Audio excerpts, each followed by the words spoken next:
What's up, YouTube? It's your boy, and I'm back with another video, man. And you already know what I need you to do. Hit the subscribe, hit the like, hit the notification bell, because it does go a long way with helping out the channel. If this is your first time, welcome to Hold My Nuts podcast, where we talk about everything semen retention and no fap. If you stumbled across this channel, I already know why you're here. You're tired of releasing on your keyboards, laptops, and desktops. You're tired of being manipulated and dominated by female nature. You are in the right place. If you already been rocking with your boy, man, you already know the love is real. So without further ado, let's get into this video. So I know you saw the title, Daughters of Satan. Guys, we gotta be on high alert. We have to be able to recognize when we're dealing with daughters of Satan. We need to be on our A game. We need to be focused on our own goals, our own objectives. We need to be men that cannot be thrown off of our path and not giving into our sexual appetites. You know, when we're releasing keyboards, laptops, desktops, when we're watching porn, when we're sleeping with random women, we are opening ourselves up to be manipulated and dominated by the daughters of Satan. So this particular individual we're going to talk about today, her name is Herodias, and she's mentioned in Matthew, the book of Matthew, chapter 14. She is responsible for the beheading of John the Baptist. John the Baptist was the forerunner of Christ. He was speaking to the coming of the Messiah. And she is the one who is responsible for having him beheaded. And the reason she wanted him beheaded, let me just give you a little backdrop on Herodias. She was the granddaughter of King Herod. Now, King Herod was the one who actually ordered the execution of every male child 2 years and under when he got word that there was a Messiah coming. So he was like, listen, I don't want any threats to my throne. Every child, every male child 2 years and under must die. So he ordered that execution. Herodias is his granddaughter. Okay. She was very politically astute. She was a cunning woman, and she craved power and control. All right.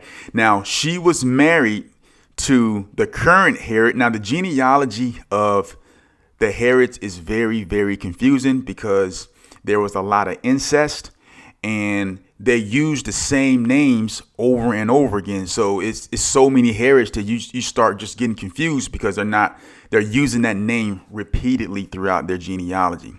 So just a little side note on that. So anyways, Herodias married Herod, I think the second, and this was the current Herod, the guy who actually heard the case of Jesus before he was executed.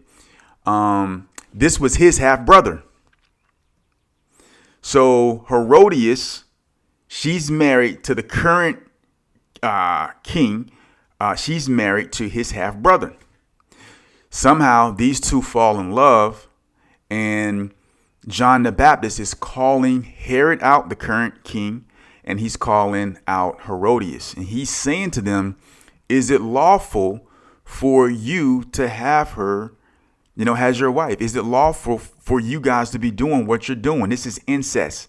This is your half brother's wife. What are you guys doing? You know better than this. So he's calling them out. And if you know anything about John the Baptist, he's bold, fearless.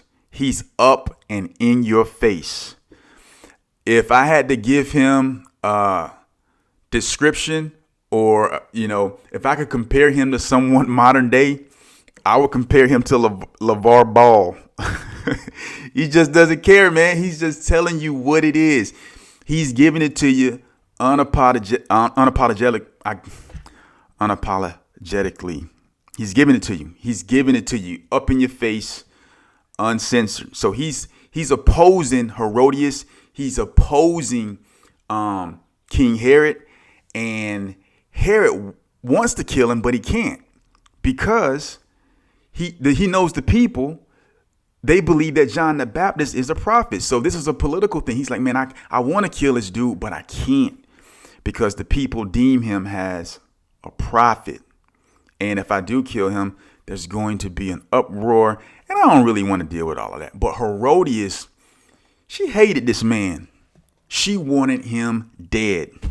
She wanted him dead because he just kept coming against her relationship with King Herod, because she was also the wife of King Herod's half brother, Philip. So the way this story goes is Herod's birthday comes up. He's having a birthday. So he invites all of the high ranking officials, his friends. He's having this nice dinner. He's having a celebration, right? So he's putting on a show. He's putting on a banquet. He's putting on this this theater celebration for his birthday. And so Herodias has this daughter by the name of Salome. She's the daughter of Herodias and Herod's half brother Philip. So this is their kid.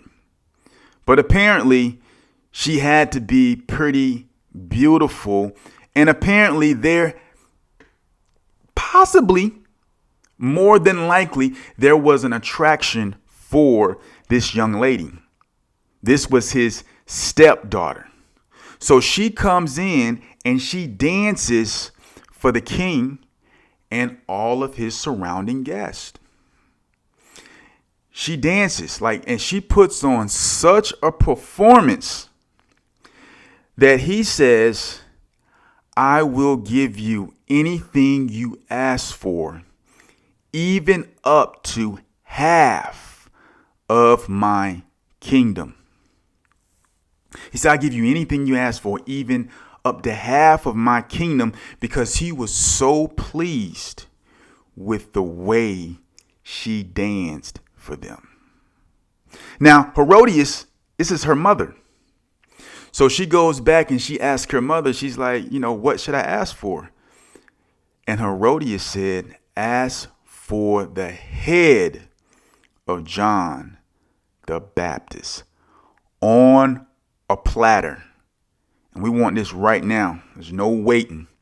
I want you to go to the prison, cut his head off, and bring it back to me on a platter. So Salome goes in and she says, I have my request. I want the head of John the Baptist on a platter. And the Bible says that Herod was uneasy. He didn't like it. But because he had made an oath as a king in front of all of his guests, he was compelled to follow through with it, even though he didn't want to. Now, here's the lesson, guys, that we have to understand from this story. Herod, without question, was drawn away by his own lust and enticed. This is a family with a history of incest. He's already sleeping with his half brother's wife. These people are perverted. These people are just getting it in any kind of way. That was a natural thing for them to be doing, is sleeping and marrying close relatives. That's just what they did. So his half brother, his stepdaughter, comes in and she dances for him. And he was so pleased with the way she performed. He said, I'll give you anything up to half my kingdom. Now, I ain't no fool, man. I've been around a little bit. And I don't listen, whatever she did in that dance, it had to arouse your boy, because ain't no dude giving a person half his kingdom. That's like you saying, oh my goodness, girl, you danced. That was such a great theatrical performance. I really appreciate the art of what you're doing. No lust involved. Just, I really appreciate the art of what you're doing. And I'm willing to give you half of my net worth. You can ask anything up to half of my net worth. Come on, bro. We know that he was sexually aroused by this young lady who was his stepdaughter. And we know that Herodias, she had to know this. This is why Salami had to go in there and dance, because she enticed him. And she used that sexuality of that dance to pull him in. And what did he do? He gave into it. He liked that dance so much. It pleased him so much. He was willing to offer up half of his kingdom. Divide his kingdom for his stepdaughter. Think about that. And then what happens is, once she hooks him with the sexual clause, once he's hooked and she has him in the trap, he gave his word that she can have whatever she wanted, up to half the kingdom. And she asked for the head of John the Baptist on a platter, and she asked for it immediately. You don't have time to think about this. Go down to the prison, bring me his head. Here's the lesson, guys. Each and every day, you have to be on point. You cannot engulf yourself in the practice of giving into your sexual appetite, because you are going to fall victim to something like this. This is a very subtle attack. Nothing new, but he couldn't perceive what was being done. He couldn't perceive it. He was so entrenched in what he was seeing. He was so mesmerized by what this young girl was doing in front of him that he offered up half his kingdom. I didn't know kings could be simps. This is the king. Now, couldn't he just say, you know what? I'm the king. Bring her to my quarters tonight. I'm smashing. He could have said that. He was the king. I mean, who was going to oppose him? Who was going to stop him? No one. He could put anyone to death if he wanted to. Right or wrong, he had the power to do whatever it is he wanted to do. But yet, this person, this king, decided to give her up to half his kingdom. Anything she wanted, up to half his kingdom. Because she performed a dance for him that obviously had to be one for the ages, at least in his eyes. And she asked for John, the head of John. She asked this man to kill the prophet, the forerunner for Christ, the last prophet to testify of Christ. She asked for his head, and he gave into it. He granted her request because he didn't want to look like a fool in front of all of his guests. This is what lust will do to you. This is what happens when you are ruled and controlled by your sexual desires. Herodias knew that he would fall for this. This is how women plot on you. This is how they do it. They use your weakness. Your sexual appetite is your weakness. It's your weakness.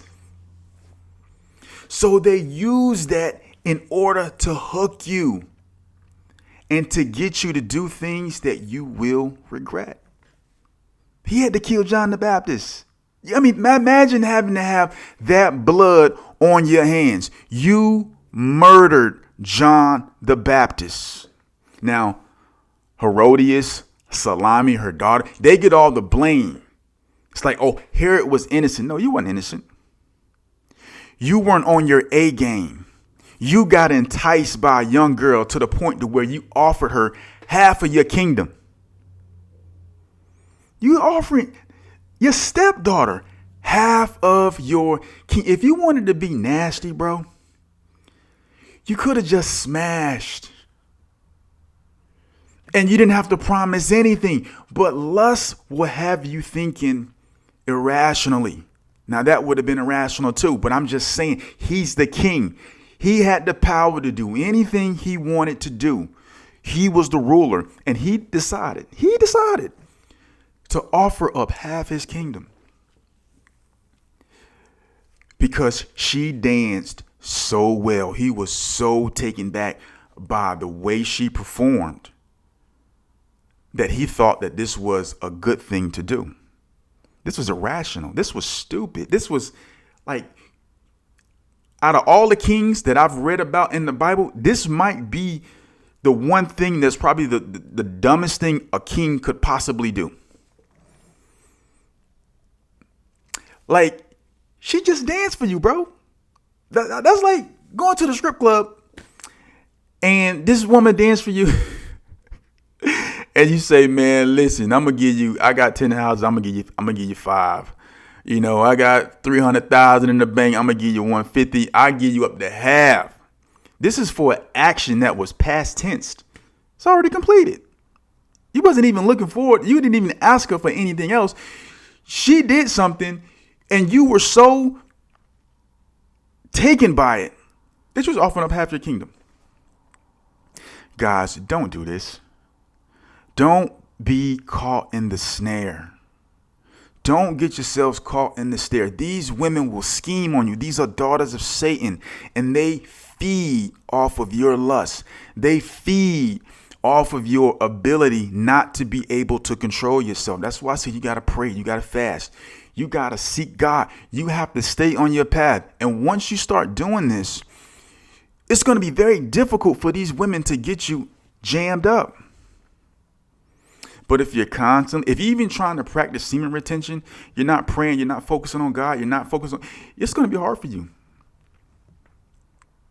It's just going to be hard because you're going to constantly be built up with this sexual energy. A lot of the times when you get the urges, because I did a video about this a while ago about the gap between the urge and being able to transmute the energy. That gap is a very crucial point. Because if you don't get that energy over to something else, it's going to build up. And more than likely, you are going to relapse. And what happens is you end up, even if you don't release and you are fighting the urges, the fact that you're meditating on the urges is still causing your energy to be dissipated because it's not moving. You're actually meditating on it.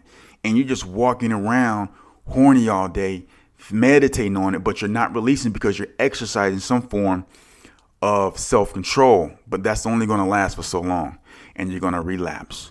So you have to walk by the Spirit, not to fulfill the lust of the flesh. You've heard people say mind over matter, right? You have to understand how to do this, but you can't do it. You can't kill the flesh by using the flesh. You have to elevate your mind. You have to focus on God's word and understand that you have to be a man of principle. You have to have principle and morals that you live and die by. And these things don't change from day to day. This is what I live by, right? And then you won't have to be worried about being susceptible to these type of attacks because women will exploit you. Women will attack your weaknesses and then exploit you. Just like Herod, he got exploited. And over something so small, like it was a dance, and he ended up having to kill. He ended up having to kill the last prophet before Christ. That blood is on his hands. He has to stand before God and give an account for that. Brothers, do not get caught up with the daughters of Satan. Keep your eyes open. Stay vigilant, retain. Do not put that precious seed on the keyboard, on the laptop, on the desktop. Don't do it. This is Hold My Nuts Podcast. I love y'all. Like, comment, subscribe, and I'm going to holler at you guys in the next video. Peace.